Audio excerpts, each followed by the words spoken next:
자, 오늘 저녁 하나님 주시는 말씀 같이 보겠습니다. 창세기 44장 32절에서 34절까지 말씀입니다. 창세기 44장 32절에서 34절까지 말씀입니다. 제가 읽도록 하겠습니다. 32절입니다. 주의 종이 내 아버지에게 아이를 담보하기를 내가 이를 아버지께로 데리고 오지 아니하면 영영이 아버지께 죄짐을 지리이다 하였사오니 이제 주의 종으로 그 아이를 대신하여 머물러 있어 내 주의 종이 되게 하시고 그 아이는 그의 형제들과 함께 올려 보내소서. 그 아이가 나와 함께 가지 아니하면 내가 어찌 내 아버지에게로 올라갈 수 있으리이까. 두렵건대 재해가 내 아버지에게 미침을 보리이다. 아멘.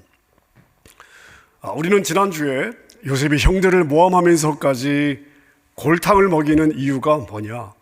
자, 이 이유에 대해서 묵상을 해보았습니다. 자, 형들은 자신들의 기분과 감정에 따라 동생을 죽이려고 했던 자들입니다. 자, 그들은 자신이 무엇을 잘못했는지를 보아야 했습니다. 요셉이 형들을 모함한 것은 이러한 형들의 죄성을 폭로하고 회개의 자리로 이끌기 위함이었습니다. 요셉의 형들은 이러한 과정을 통해서 종의 자리까지 내려가게 되죠. 자, 이게 바로 요셉이 기대했던 일들입니다. 하나님이 우리 성도들에게 요구하시는 성화의 완성 지점이 바로 이 지점입니다. 왕 대신 하나님을 거부하고 자신이 왕의 자리에 앉아서 마치 자신이 자신의 주인인 것처럼 왕 노릇하며 거들먹거리고 있을 때 하나님은 그들을 찾아가셔서 그들의 실체를 폭로하시고 그들을 다시 하나님의 종의 자리로, 그래서 순종하고 복종하는 자리로 끌어내리시는 것이 바로 성화의 과정이라 할 수 있겠습니다. 그러니까 성도의 목표는 뭐냐면 착하고 능력 있고 멋진 사람으로 변화되는 것이 아닙니다. 이건 열매일 뿐이에요. 이게 목적이 아닙니다. 성도의 목적은 무엇인가 하면 자신이 하나님의 종됨을 인정하고 하나님께 순종하는 자로 완성되는 것입니다. 이러한 성화의 열매들은 자기 부인이 된다면 자연스럽게 맺혀지게 되는 것이죠. 자, 오늘 우리가 읽은 본문은 유다가 요셉 앞에서 했던 말입니다. 자, 베냐민의 짐에서 요셉의 물건이 발견되었을 때에 이제 베냐민은 약속대로 애굽에 남아 종이 되어야만 했습니다. 자, 그런데 유다가 요셉 앞에 서서 그 베냐민 대신에, 형제들 대신에 자기가 종이 되겠다고 자원합니다. 여러분, 당시의 종은 지금의 종업원의 개념이 아니죠. 당시의 종은 노예입니다. 인격이 없습니다. 소와 말같이 취급을 받던 존재들입니다. 주인이 언제 죽여도 법적으로 전혀 문제가 되지 않았습니다. 따라서 유다가 지금 형제들 대신에 종이 되겠다고 하는 이러한 고백은 자신의 남은 인생 전체를 요셉의 손에 맡기겠다고 하는 자기 포기의 선언이 되는 것입니다. 사실 굶어 죽게 될 부모와 형제들을 위해서 먼저 종의 삶을 살았던 사람은 누구입니까? 요셉입니다.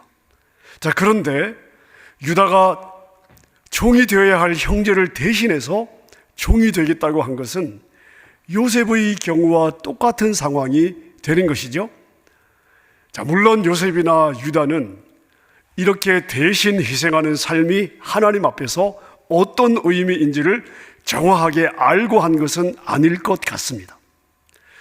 자, 하지만 우리는 대신 희생하는 삶의 의미를 잘 알고 있습니다.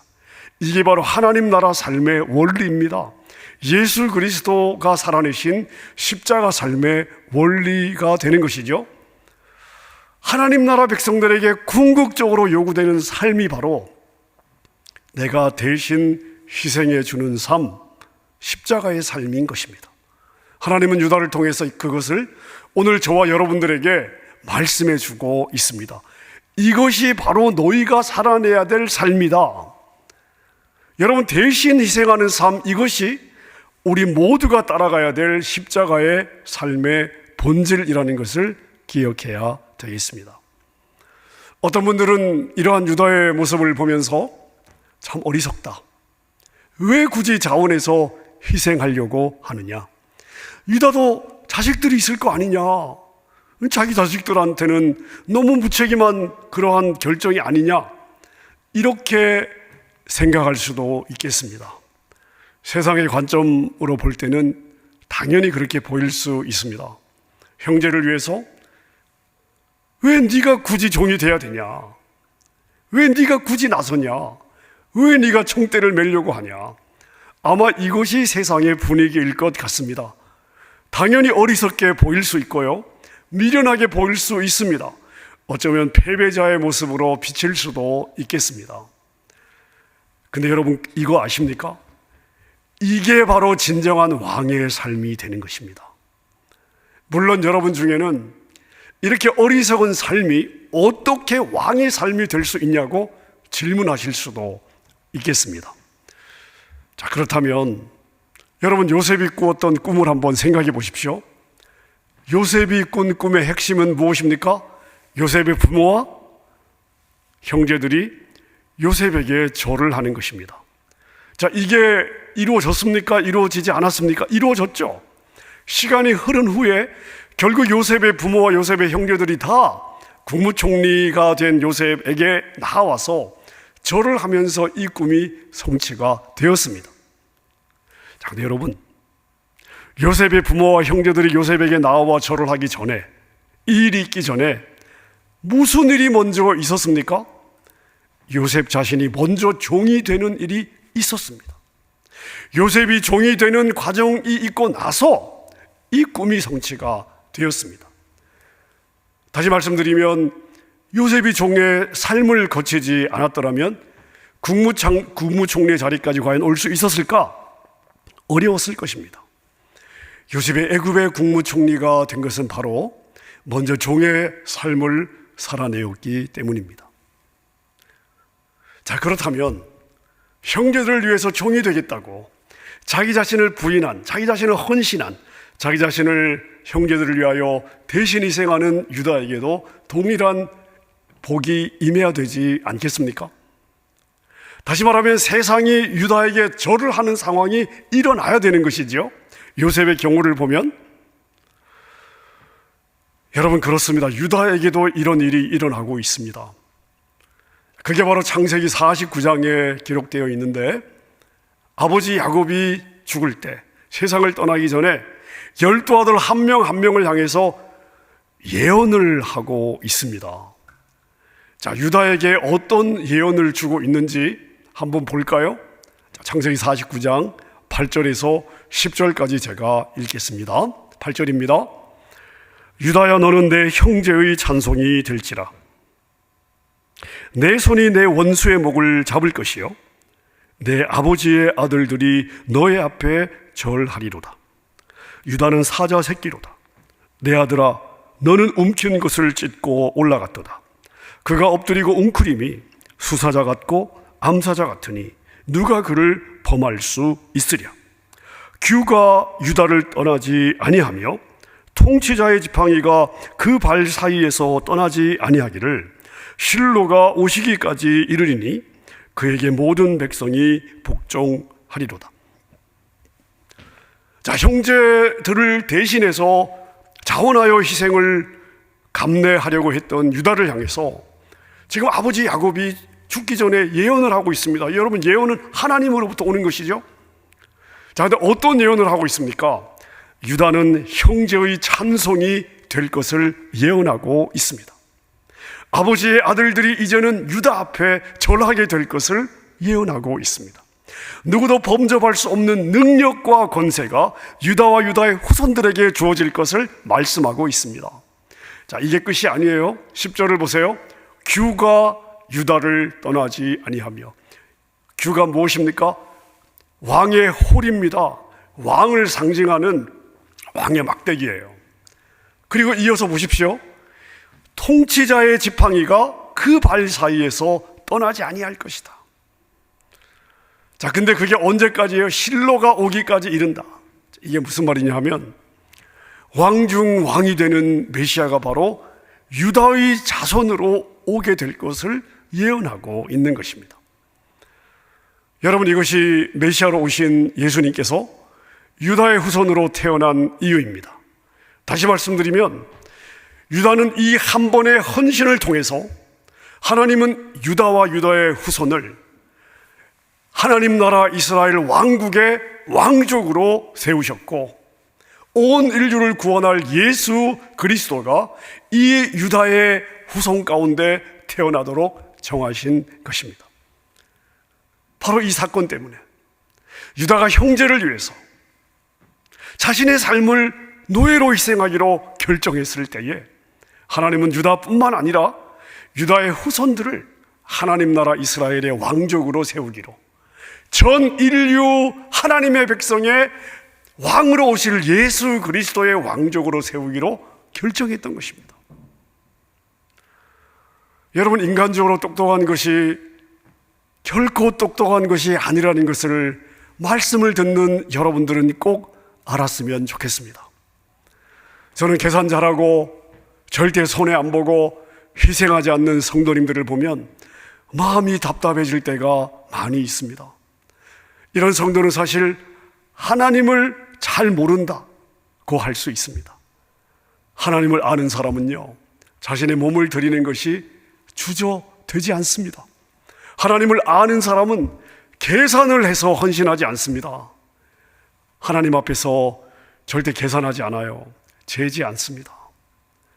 사실 복은 자신이 하나님을 아는 만큼 받게 되는 것이고, 그리고 믿는 만큼 받게 되는 것입니다. 자, 여러분의 자녀가 잘 되기를 바란다면 악착같이 재산을 모아서 물려주는 것이 지혜로운 부모가 아닙니다. 부모가 온전한 헌신을 통해서 하나님이 자신의 자녀들을 축복해 주시도록 쌓아두는 것, 이것이 참된 믿음이고 참된 지혜이고 참된 자녀 사랑입니다. 여러분이 부모로서 자녀들을 보면서 갖는 마음을 그대로 하나님의 마음으로 생각해 보시면 쉽게 이해가 될 것 같습니다. 자, 여러분에게 4명의 아들이 있습니다. 자, 그런데 세 아들은요, 다 자기들 사는 일에만 관심을 갖습니다. 부모가 무슨 생각을 하는지, 부모가 뭐가 필요한지 전혀 관심이 없습니다. 다른 형제가 어려워도 별로 관심이 없습니다. 챙기질 않습니다. 배려가 없습니다. 나눔이 없습니다. 자, 그런데요, 그 네 아들 중에 둘째 아들이 조금 달라요.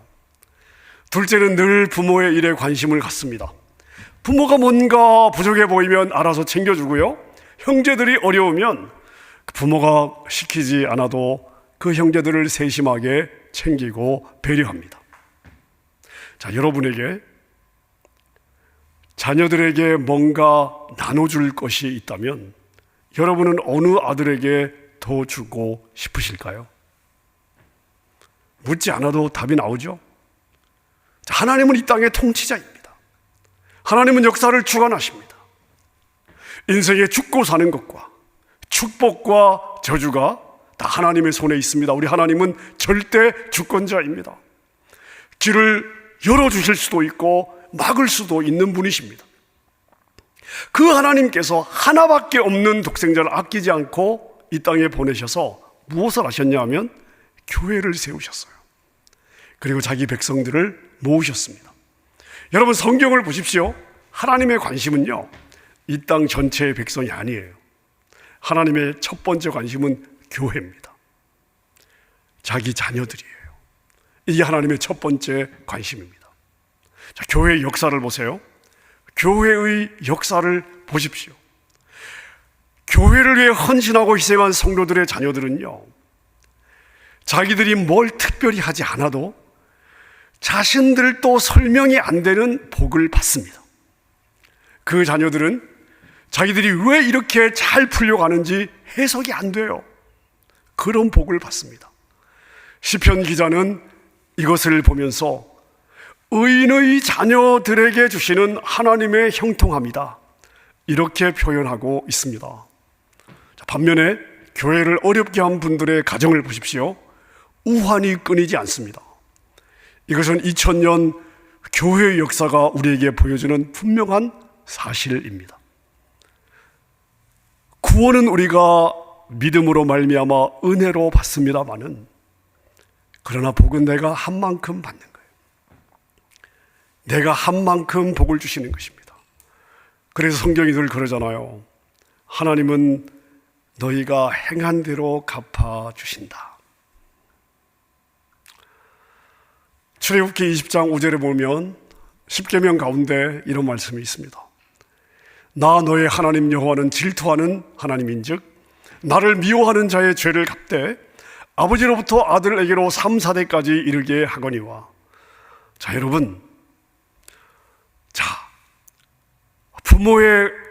부모의 섬김이, 부모의 하나님 앞에서의 삶이 자녀들에게 영향을 주죠.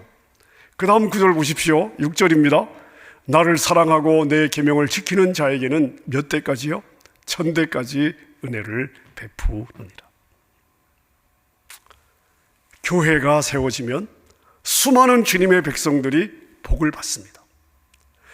하나님의 백성들이 교회를 통해서 누리는 복, 그 백성을 보면서 기뻐하시는 하나님의 마음이 바로 교회를 세워가는 그 한 사람 한 사람의 삶에 부어지는 것입니다. 하나님의 기쁨이 부어지는 거예요. 하나님이 복을 주시는 것입니다. 주님의 교회를 위해 섬기는 것은 절대 희생이 아니에요. 세상의 표현을 빌자면 가장 확실한 투자다, 이렇게 이야기해도 절대 과언이 아닙니다. 여러분, 하나님은 절대 사기치지 않습니다. 사람은요, 원하지 않아도 사기칠 수 있어요. 약속을 해도 지키지 못할 수 있습니다.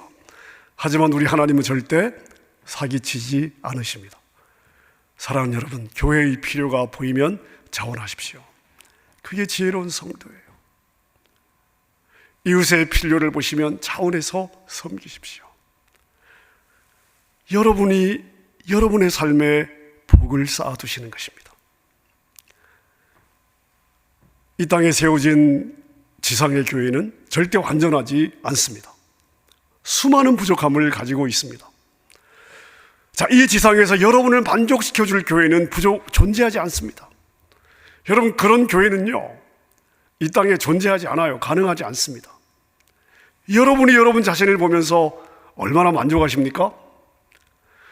자, 여러분 자신이 컨트롤할 수 있는 여러분 자신도 여러분 자신을 만족시키기가 어렵습니다. 자, 그런데 죄인이 모인 교회가 어떻게 여러분을 다 만족시킬 수가 있겠습니까?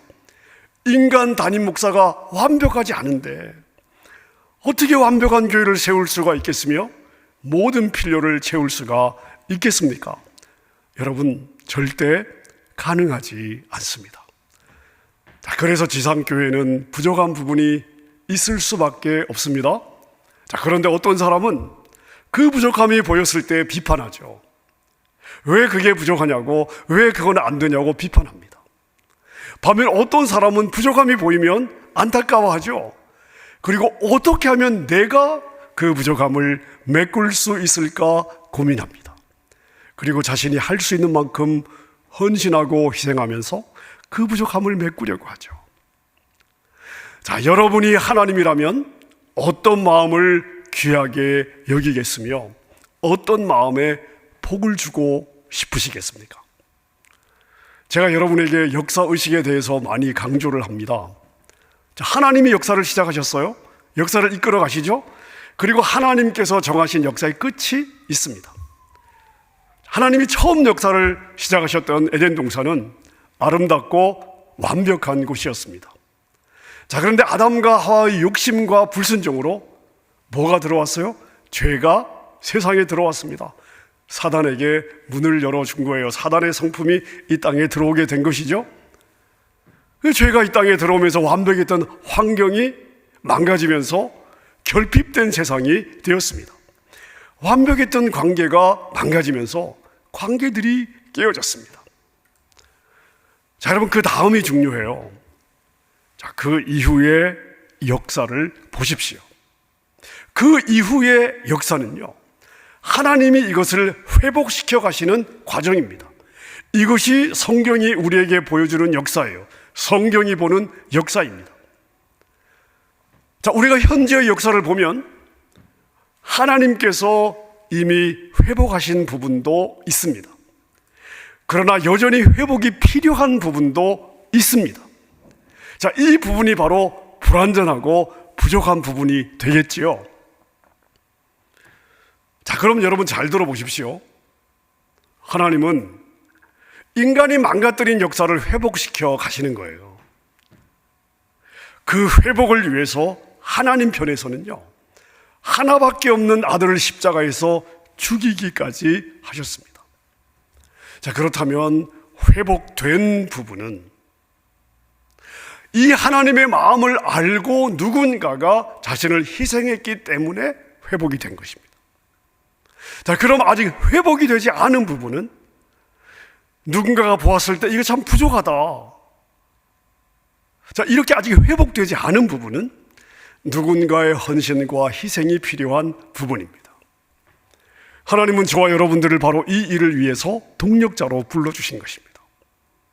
아직 회복되지 않은 부분이 있고, 그래서 그 부분이 부족하고 그것이 회복되어야 하겠기에 하나님이 우리를 부르셨는데, 그 부분이 부족하다고 불평하고 원망만 한다면 하나님이 과연 그 인생을 기뻐하시겠습니까? 그 인생의 여정에 복을 주시겠습니까? 하나님도 그 부분이 부족한 줄 아시고 그 부족함을 메꾸어 달라고 부르셨는데 문제가 많다고 분석만 하고 논평만 하고 있습니다. 여러분, 하나님은 이런 인생에게 복을 주지 않아요. 자, 그런데 그 부족한 부분을 보고 있습니다. 근데 하나님의 마음으로 씨름합니다. 내가 할 수 있는 것은 무엇일까? 어떻게 내가 이 부족한 부분의 일부라도 메꿀 수 있을까?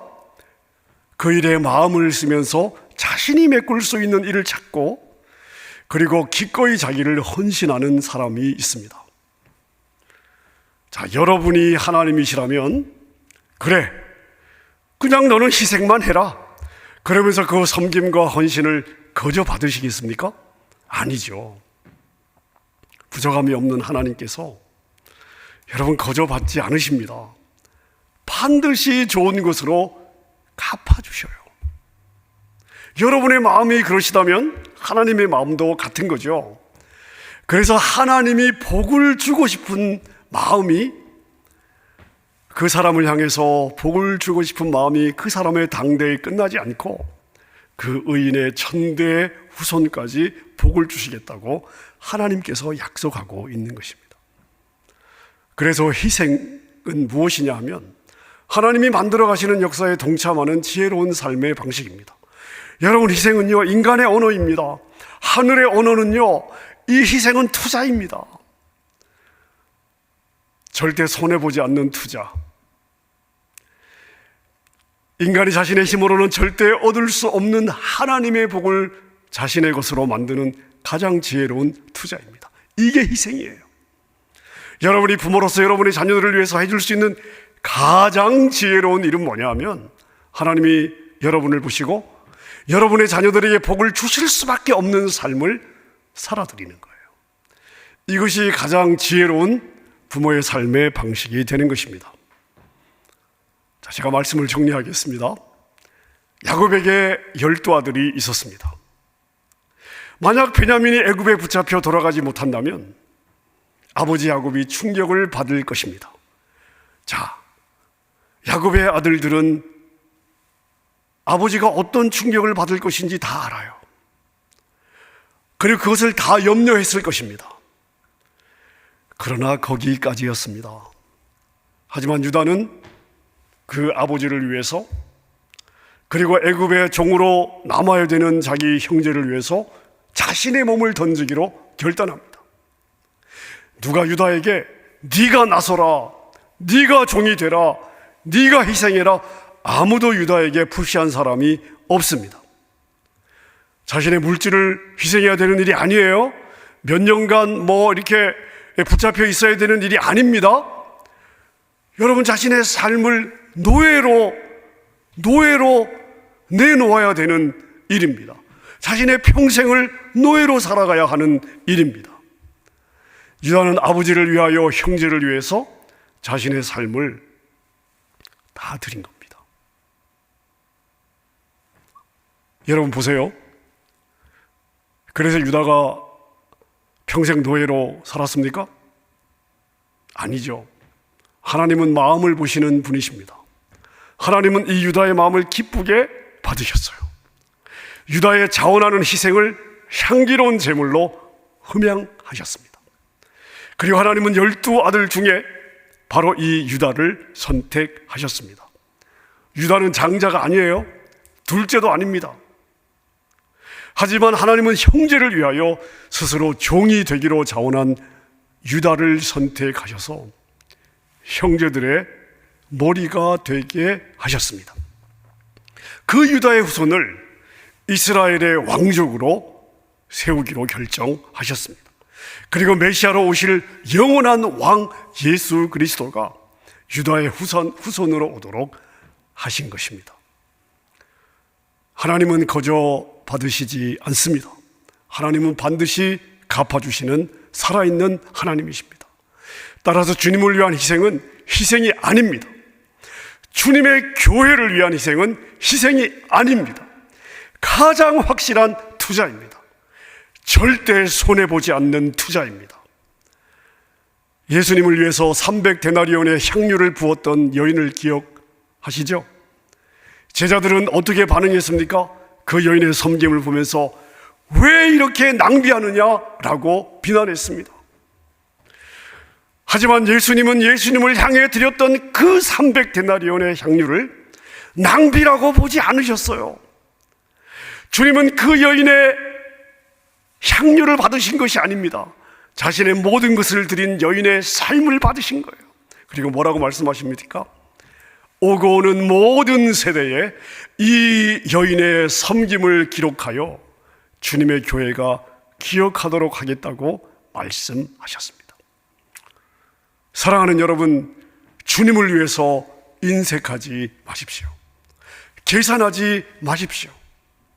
여러분의 삶의 유다와 같은 거룩한 희생을 통해서 갚아주시는 하나님의 선하고 풍성한 열매들이 여러분 삶 가운데 넘치시기를 우리 주님의 이름으로 축원합니다.